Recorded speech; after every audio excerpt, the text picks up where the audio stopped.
it's Steve. Today we'd like to show you how to change the thermal fuse on your dryer. It's a really easy job. All we're going to need is a number 2 Phillips screwdriver and maybe a pair of needle nose pliers. Let me show you how we do it. Now to do this repair, the first thing we'll need to do is to disconnect power to the dryer. So simply unplug it.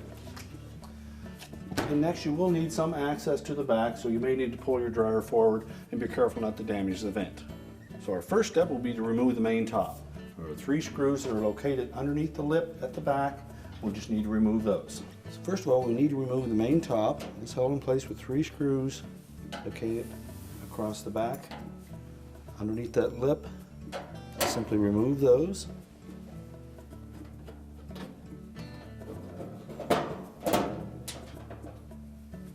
Now once we've removed the 3 retaining screws at the back of the main top, we can then just pull it back a little bit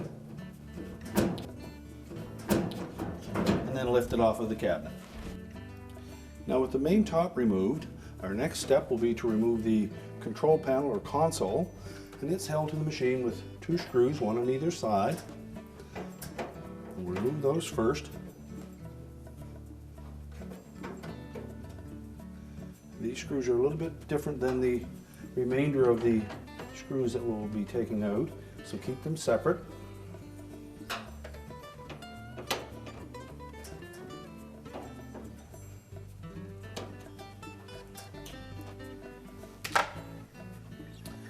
Well, next we'll release the wire harness from this connector on the top of the bulkhead.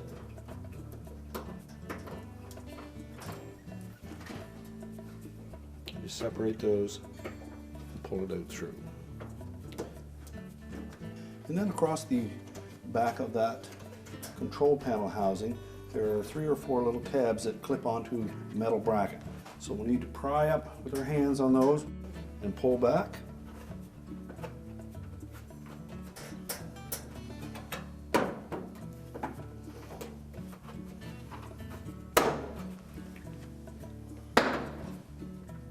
Pull forward until you release them.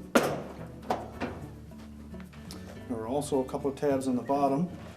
We need to just shift that slightly, lift up on it, and then pull it out. Now to do this repair, we also suggest that you remove this mounting panel on the front here. It's held in place with 1 screw on either side and then a short one down through the top on either side. So we'll go ahead and remove those next. These screws are a little shorter than the rest of the mounting screws, so keep them separate.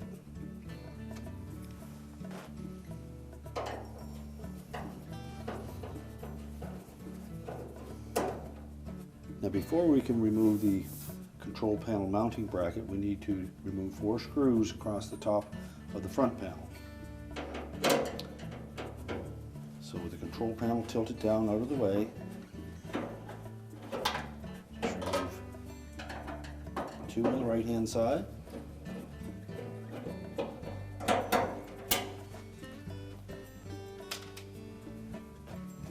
You will have to hold the control panel just to the side enough to remove that screw, and then while holding the control panel out of the way, we can remove the 2 on the left.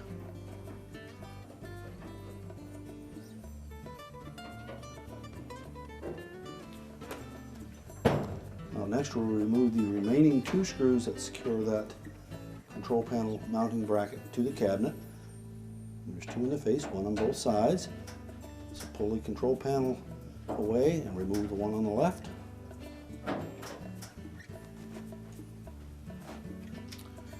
Now next we'll remove 4 more screws that secure the top of the front panel to that mounting bracket.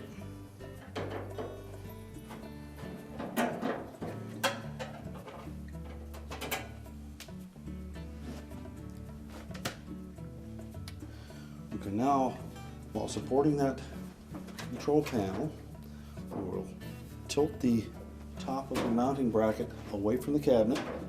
Just lift up slightly, pull it away.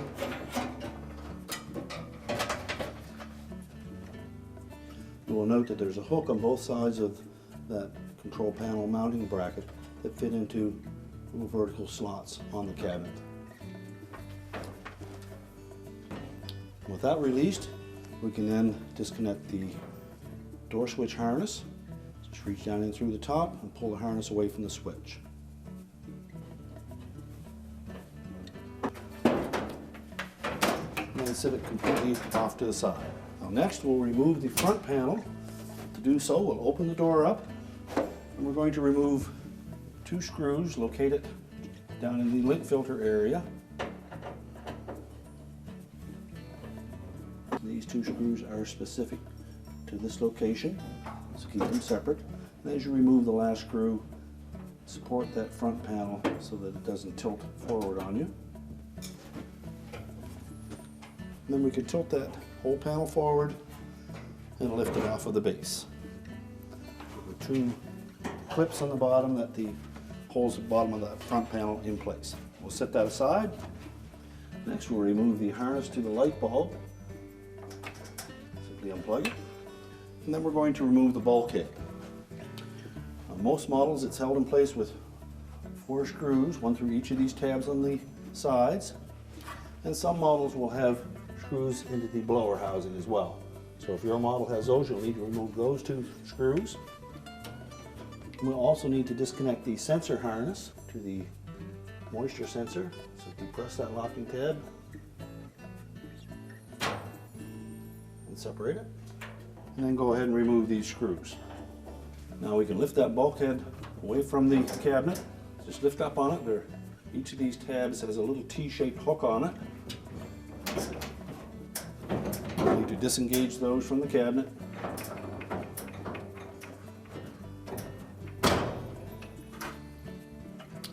Lift up slightly on the drum and then pull that housing away. Now with the front bulkhead removed, we can set that aside. Now if your existing belt is broken, we simply just need to lift the drum completely out of the dryer and then we can install the new belt. So our next step will be to remove the belt from the idler and motor pulleys. So we're going to reach in on the right hand side. You'll feel the belt as it comes down off the bottom of the drum and wraps around the idler pulley. So go in through from the left side and you'll feel that same idler pulley. So we're going to push the pulley bracket to the left. That'll release the tension. Just roll the belt off of it. The belt is now free and we can lift the whole drum assembly out through the front. Use the belt to support the weight. And we can set that aside. Now with the drum out of the way, we can now access that thermal fuse. So we need to pull the wires off of it. If they're on there tight, use your needle nose pliers. Grasp just the terminal and pull those off. Then using our Phillips screwdriver, we'll remove the 2 mounting screws.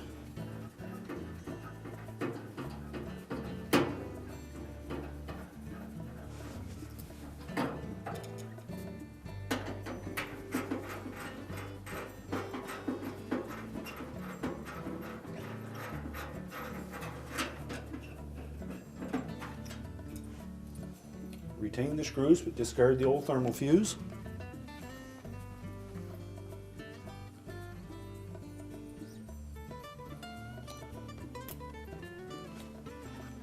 And we'll position the new one in place on the side of the heater housing.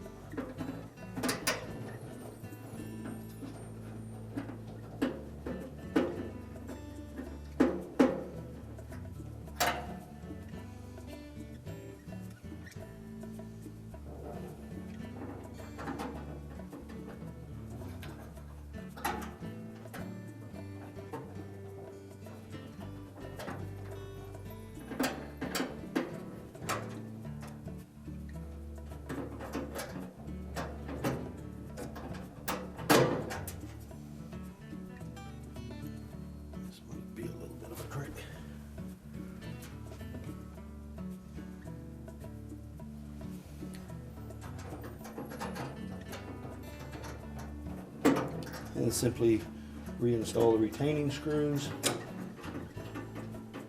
tighten them securely.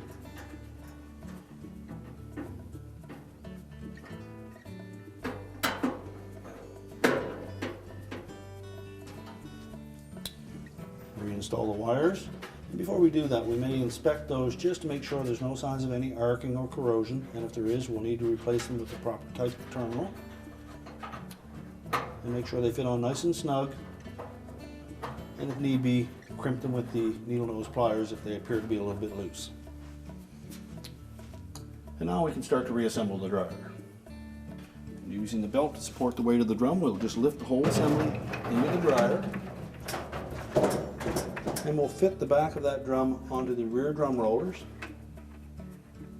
And again, just make sure that that belt is groove side against the drum. Next, we need to reinstall the belt onto the idler and motor pulleys. So we'll do that by reaching in on the right hand side and on the left side. Locate the belt, and again feel to make sure that we have no twists in it and that we have the groove side facing the drum. Locate the idler pulley, and then we're going to tilt that idler pulley to the left, and we're going to bring the belt across the top of the idler pulley from the left side, across the top of the idler pulley, wrap it around it, back to the left, and then loop it over the motor pulley. So that will put the groove side of the belt into the motor pulley and the flat side of the belt onto the idler pulley.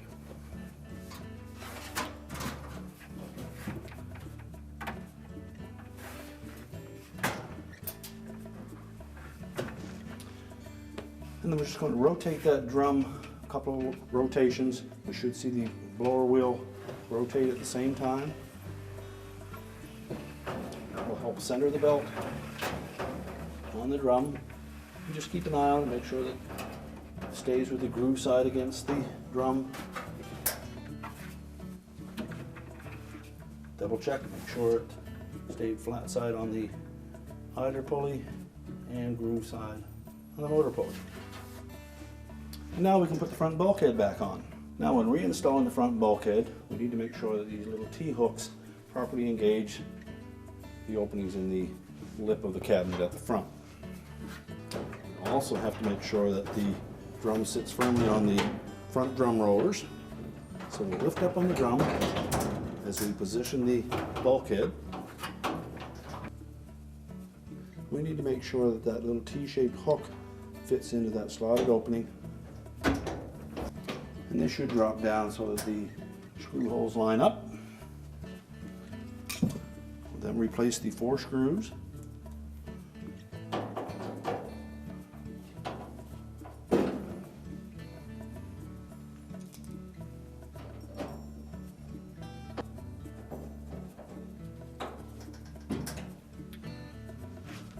Remember to reconnect the sensor wire to the harness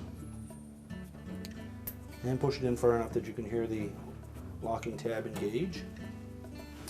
And again, we should rotate that drum just to make sure that it's fitted firmly around the front of the drum if the felt is not bound up. Now we can go ahead and put the front panel back on. Now when installing the front panel, we want to make sure that we engage both of those tabs on the bottom of the frame, the slotted openings on the bottom of the front panel. Just tilt it into position, and while supporting it, we're going to open that door, and then we'll reinstall the 2 screws into the filter housing.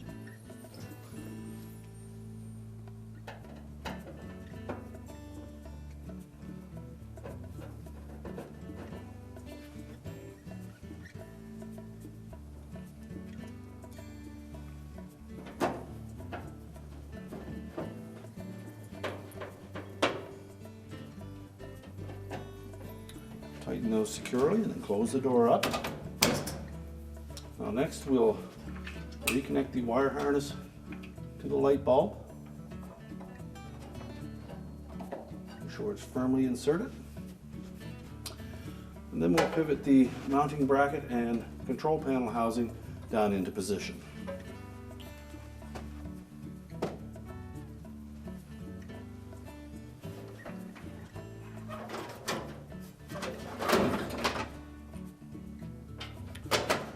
Tuck the wire harness for the door switch out first. And then we need to position that mounting bracket in behind the lip of the front panel on both sides. And there are also a couple of hooks on the sides of that mounting bracket that will fit into slotted openings on the cabinet on either side. Make sure they're properly engaged. And then we'll install the 2 screws through the top. Now the top screws are the 2 short ones.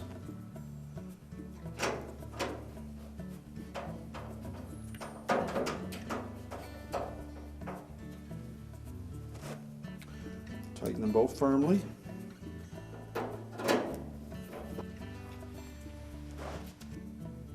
Next we'll put the 2 side screws in for that mounting bracket.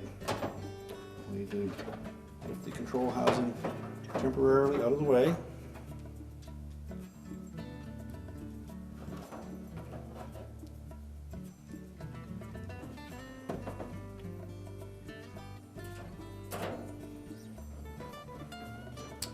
Next, the 4 screws across the top of the front panel. And again, you will need to hold that control panel housing out of the way while you put 2 screws on the left side into position.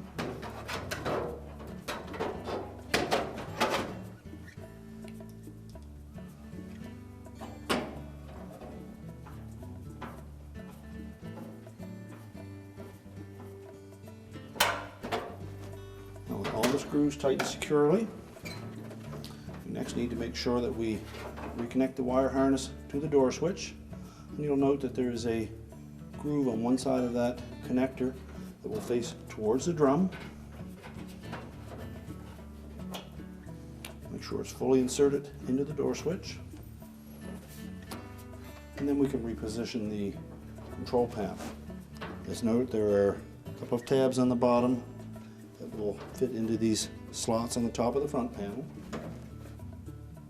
Now the easiest method to put that control panel back in position is to tilt it forward at the bottom, tuck the control panel into that opening, and then you can lift up, line up the slots on the bottom, make sure it's centered, and then we'll just squeeze the top of it together to engage the clips across the top.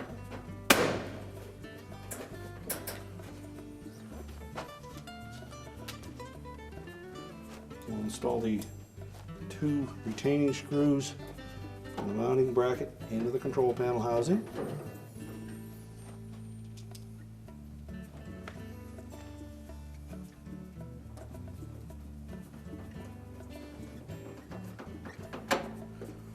We'll tuck the wire harness back into the retaining clips.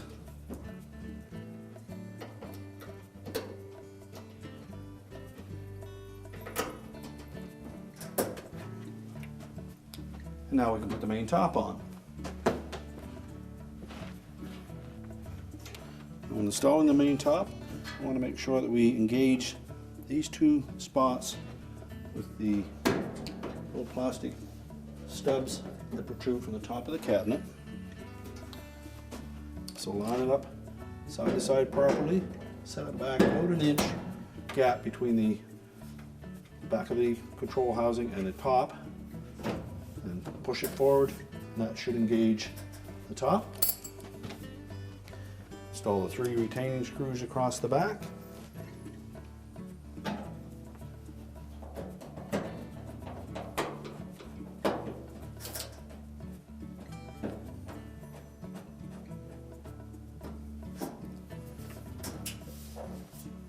We're now ready to push the dryer back into position, reconnect the power, and our repair is complete.